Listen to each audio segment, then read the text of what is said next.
Social update huge kakati no parliament ganye ba MPs okutambula ku nsonga za Ebola. Parliament restricts MPs travels over Ebola. Olukiiko lwa parliament luganye ba MPs ababaka kubera nga batambula naddala okugenda mu bifo ebyo ebyewala ewali ekirwadde kya Ebola. MPs babaganye. The Deputy Speaker of Parliament, Mr. Thomas Tayebwa, yesterday directed committees and legislators to stay away from areas highlighted with confirmed or probable cases of Ebola virus disease. Mr. Tayebwa made the communication shortly after the Ministry of Health confirmed 6 more cases of the Ebola virus, bringing the total cases to 7. Uganda confirmed the outbreak on September 20th.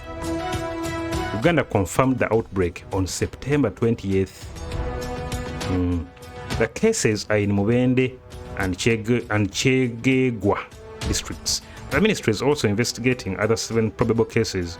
A probable case is of a person who died from suspected Ebola, but without laboratory confirmation. We continue to receive cases of Ebola, and I know there are many of you who come from affected areas who are going to your constituencies. I urge you to find ways of communicating with your constituents, but you leave the professionals to do their job. I also urge committees in the areas that have been identified as areas of high risk not to go there and not to do any work. Mr. Taiwa said on September 20th, Mr. Pascal Mbabazi, MP of Buwekula, where the index case was confirmed, accused the government of not involving the legislators in the immediate response of the outbreak. There are situations where you cannot help much and have people running around you and you end up getting Ebola and bringing it here. I want to urge you that if you are in areas with cases or suspected cases, kindly let us exercise a high level of caution so that we do not have a catastrophe in the house, Mr. Taiba said. Guidelines from the Ministry of Health show that the disease spreads through contact with an infected person, their body fluids, or soiled clothing of an infected person. Citizens have been urged, and the public at large, to regularly wash their hands with soap and water and ensure good hygiene and sanitation.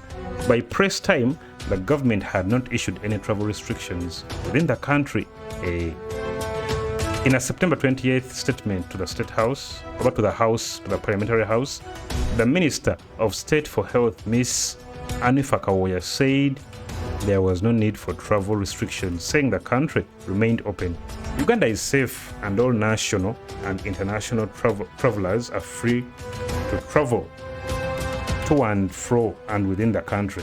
We confirm that all places of social and economic interactions, such as national parks, are open and accessible to the public, and people are free to visit any place of interest in Uganda, she said then.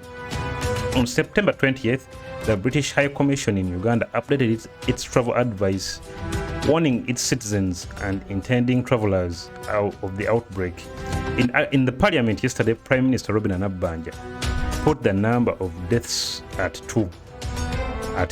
So far, only 2 people have died. It is not true that 8 people have died. We do not know the cause of their death, she said.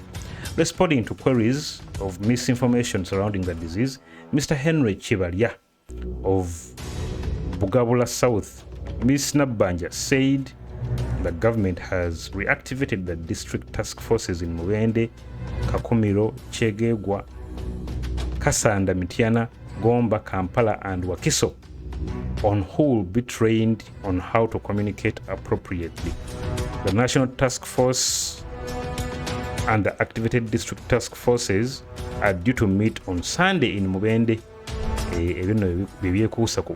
Ebola, edanga Deputy Speaker Thomas Tayebwa agambye nti nno abantu bonna bava mu areas ezibaddemu cases za Ebola temutambula kuddayo, just mu communicating ku masimu.